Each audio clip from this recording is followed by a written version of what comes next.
है my self Ashish and आज हम एक नया टॉपिक देखने वाले हैं कि हम ऑर्डर कैसे चेंज करते हैं किसी भी डबल इंटीग्रेशन का। वैसे टॉपिक देखा जाए तो उतना टफ़ नहीं है, लेकिन फिर भी बच्चों को लगता है कि टॉपिक काफ़ी टफ़ है। तो इस टॉपिक को समझने के लिए हम सबसे पहले टॉपिक का नाम लिख लेते हैं, change of order of integration. तो इस टॉपिक पे हमें वैसे इतना कुछ करना नहीं होता है। अगर आप ध्यान से 5-10 मिनट अगर आप दोगे ना तो ये टॉपिक आपको ना बहुत इजीली हो जाएगा, उतना टफ नहीं है। तो इस टॉपिक को समझने के लिए ना हम एक क्वेश्चन से स्टार्ट करते हैं। सपोज़ मान लो हमारे पास क्वेश्चन ऐसा है कि इंटीग्रेशन दे रखा है। इंटीग्रेशन कहाँ से है? 1 से e एंड 0 से ln x, और जो f ऑफ एक्स वाई है वो है एक्स वाई dy dx। ये हमारे पास क्वेश्चन है और हमें इस इंटीग्रेशन का ऑर्डर चेंज करना है। तो सबसे पहले आपको क्या करना है ना, ऐसे क्वेश्चंस में आपको क्या करना चाहिए क्या नहीं करना चाहिए उन चीज़ों का पहले ध्यान रखते हैं। तो सबसे पहले आपको ये आइडेंटिफाई करना है कि x एंड y की लिमिट क्या है एंड जो इनिशियल हमारा इंटीग्रेशन का प्रॉब्लम दिया हुआ है उसका ऑर्डर क्या है। तो अगर आप इनिशियली देखोगे ना तो यहाँ पे dy dx दे रखा है, ठीक है। इसको हम देख लेते हैं पहले, है ना, लिख लेते हैं। और एक्स वाई की लिमिट्स अगर देखोगे ना तो जो y की लिमिट्स होगी ना वो 0 से y ln x होगा एंड जो x की लिमिट होगी वो 1 से e तक होने वाला है। ये x एंड y की लिमिट हो चुकी है, फाइंड कर लिया है। आपको लिमिट फाइंड करना तो आता ही होगा ना, लाइक बेसिक्स है, ये तो बहुत ज़्यादा बेसिक्स है। तो अभी क्या करना है, जो आपने ये लिमिट निकाला है इसका आपको रीजन ड्रॉ करना है। अब रीजन ड्रॉ करते हैं इसको इन लिमिट्स का। तो ये हो गया x एंड ये हो गया y एक्सिस। अब सबसे पहले आपको देखना है y equal to 0 and y equal to ln x का। y इक्वल टू 0 क्या होता है? y इक्वल टू 0 मतलब जो x एक्सिस होती है सिंपल, ये वाली इक्वेशन होती है हमारी y इक्वल टू 0 की and y equal to ln x। अगर हम देखते हैं ना y equal to ln x तो इसका ग्राफ कैसे होता है। अगर आप x इक्वल टू 1 पुट करते हो तो अगर आप x इक्वल टू 1 पुट करते हो तो y की वैल्यू 0 आती है। मतलब यहाँ पे इसका ग्राफ कुछ ऐसे होगा। समझ आया? आई होप समझ आ गया होगा। ये पॉइंट 1 है एंड अब हम x की लिमिट्स देखते हैं। ये हो गया y equal to ln x। अब हम x का रीजन ड्रॉ करते हैं जो कि होने वाला है 1 से e तक। e समथिंग यहाँ पे होगा, ये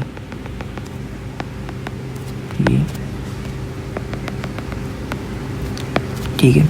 जो इनिशियली जो हमारा रीजन बाउंडेड है ना वो ये वाला रीजन है। जो ये वाला रीजन आ गया है ना 1 से e, और ये कोऑर्डिनेट अगर देखते हैं ना तो यहाँ पे अगर आप x की वैल्यू e पुट करोगे ना तो y की वैल्यू 1 आती है। मतलब ये e, 1 है। और मेन चीज़ अगर देखते हैं ना, अब जो हमने पहले लिखा था dy dx, आपको कुछ चीज़ें ना एकदम ध्यान रखनी होती हैं। अगर आपका ऑर्डर ऐसा होता है dy dx तो इसका मतलब होता है ना कि जो इनिशियली जो स्ट्रिप है, जो भी स्ट्रिप क्वेश्चन में कंसीडर की गई है वो वर्टिकल स्ट्रिप है। वर्टिकल स्ट्रिप मतलब अगर ये x है ये y है और dy का इंटीग्रेशन पहले हो रहा है तो जो स्ट्रिप हमने पहले कंसीडर करी है ना वो पैरेलल टू y एक्सिस होगी और हमें इसका ऑर्डर चेंज करना है dx से dx इंटू dy। तो मतलब जो नई स्ट्रिप होगी ना वो देखो ना पहले dx आ रहा है तो x के पैरेलल हो जाएगी जो हमारी नई स्ट्रिप होगी, मतलब यहाँ से इधर मूव करेगी। ये हमारी नई स्ट्रिप ऐसी होगी। तो अगर आप स्ट्रिप अगर काटते हो तो जो नई स्ट्रिप होगी ना वो यहाँ से इस तरफ मूव करेगी। ये हमारी नई स्ट्रिप होगी ऑर्डर किसके लिए? ऑर्डर dx dy के लिए। सपोज़ करो आपने लिख लिया I2 इक्वल टू, अभी लिमिट्स मत लिखो, लिमिट्स फाइंड करना सीखते हैं। f ऑफ एक्स वाई की जगह क्या था हमारा? X y dx dy। अब मेन चीज़ देखो, सबसे पहले कुछ चीज़ें ध्यान रखते हैं। अगर यहाँ पे आपका इंटीग्रेशन है dx है तो जो ये इनर लिमिट्स होगी ना, इनर लिमिट्स यहाँ पे और यहाँ पे x equal to f of y का फंक्शन होगा, x equal to f of y का फंक्शन होगा, f of y one, f of ये f1 मान लो और इसको f2 मान लो। क्या मतलब हुआ इसका? मतलब जो इनर लिमिट होगी ना, वहाँ पे जो भी वैल्यू होगी वहाँ पे x आएगा ही नहीं, वहाँ पे x इक्वल टू लिखा होगा समथिंग करके, x equal to something function of f of y, f of z, something ऐसा लिखा होगा, वहाँ पे x आएगा ही नहीं। ठीक है, तो ये जो हमारी जो हमने नई स्ट्रिप काटी है ना, वो इस ग्राफ से इस तरफ मूव कर रही है। तो जो ये वाला है ना, ये वाला ग्राफ, हम इसको x equal to f of y लिखना चाहेंगे।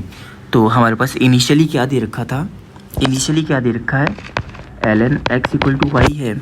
अगर आप x देखोगे ना तो ये e के पावर y हो जाता है। ये आया समझ में? मतलब जो ये चीज़ लिखा है ना, ये इसको हम ऐसे भी लिख सकते हैं, x इक्वल टू ई के पावर y। ये समझ में आया? और ये तो हमें पता ही है x इक्वल टू ई लिखा हुआ है। अब मेन चीज़ हो गई कि लिमिट्स, अपर लिमिट क्या है और लोअर लिमिट क्या है। तो सबसे पहली बात, अगर आपकी स्ट्रिप है ना वो x एंड y, अगर आपकी strip parallel to x axis है, पैरेलल टू x एक्सिस, तो देखो ना स्ट्रिप यहाँ से स्टार्ट हुई और इस डायरेक्शन में मूव कर रही है।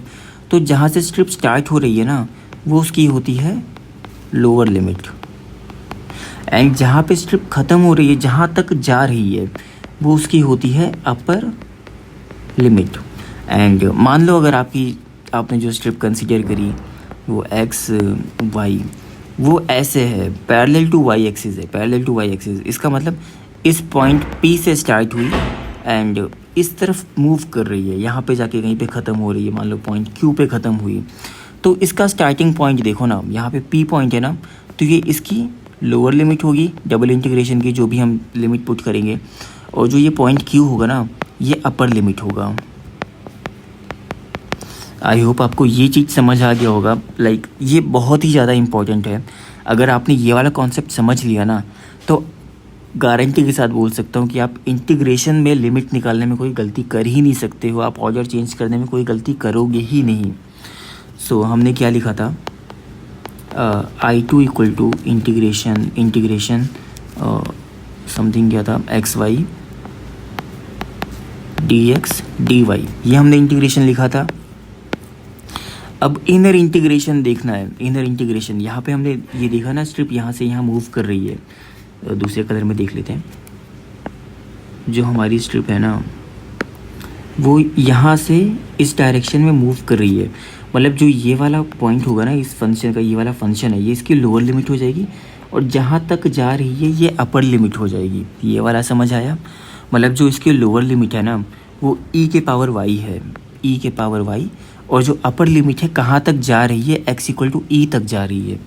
अब ये हमने ना इनर लिमिट हमने सॉल्व कर दिया, inner integration, and inner integration का ऑर्डर चेंज हो चुका है, हमने लिमिट अच्छे से पुट कर दिया है। अब ये जो dy बचा है, इसमें कुछ नहीं करना है। dy होता क्या है, देखो अब dy बचा है ना, आप सीधा रिलेट कर लो, y एक्सिस देखना है आपको। अगर यहाँ पे dx होता ना तो आपको x एक्सिस देखना होता। अब dy बचा है ना, तो देखो जो ये वाला पॉइंट है ना, कहाँ तक पॉइंट है इसका, ये ई तक है ना, ये 0 से स्टार्ट हो रहा है और ई तक है। तो देखो यार ये y एक्सिस ना, देखो यहाँ से यहाँ मूव कर रहा है, तो इसका मतलब जो y की लिमिट्स होगी ना, वो 0 से ई तक होगा। ये समझ आया? यहाँ से यहाँ तक जा रहा है y एक्सिस, यहाँ से यहाँ जा रहा है 0 से ई, तो इसकी लिमिट होगी 0 से ई। सेम अगर मान लो आपके पास इनिशियली ऐसी प्रॉब्लम होती, और लाइक जो हमने I2 निकाला, अगर ऐसा क्वेश्चन होता एंड फिर उसके बाद वो बोलता कि ऑर्डर चेंज करो, तो फिर आपको सेम स्टेप करने होते, इतना कुछ कैलकुलेट